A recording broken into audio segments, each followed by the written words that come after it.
The iPhone 16 Pro was one of those phones that came out a little bit of time ago, just a little bit over a year ago. So it's time for us to go and take a look at exactly how this phone holds up in the later part of 2025. Now, there's a few big things to keep in mind.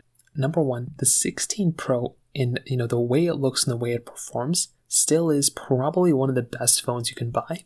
On the exterior, it still is giving you a very good type of experience. So with a phone like this, you're still able to get very, very good type of capability on the build quality standpoint. It still feels like $1,000 phone. You're getting very large size, display. You're getting a very good type of build quality, triple camera setup on the outside. There's still a lot of really nice things to keep in mind within this type of device.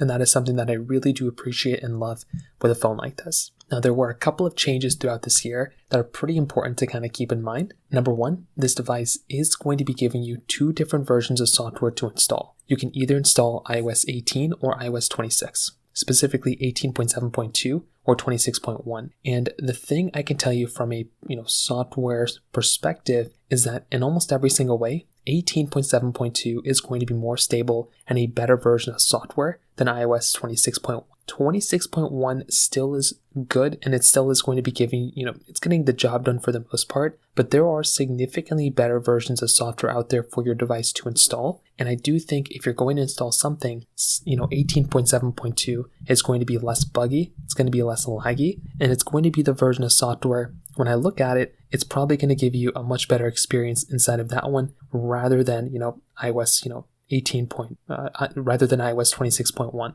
So kind of keep that in mind. But again, it isn't the biggest deal in the world, but it's going to be one of those small things. And battery life is also going to be better on that type of device as well, which is another really big thing to keep in mind there. When it comes down to how it compares against the 17s, this is also one of those big key takeaways. Because if you're trying to, once again, install the type of version of software that is going to be better and more stable, I would probably say iOS 18.7.2 is going to be more stable than 26 or any iOS 26 device, including a 17. So if you want to go and upgrade, go for it. But I would imagine that if you're looking at these types of devices, I do think something like iOS, like an iPhone 17, that one is going to be a very good device. It's going to be pretty much a perfect device in almost every single way. But the iPhone 17 and the 16 Pro, I would say the 16 Pro still holds up very, very well when it comes down to it. So that's kind of how I feel about it. If you own an iPhone 16 Pro, I would highly recommend keeping it for sure. So in terms of that pretty much covers it up there. If you have any other thoughts or questions, please let me know in the comment section below. Hit the like button, that would mean so much, but definitely hit that subscribe button.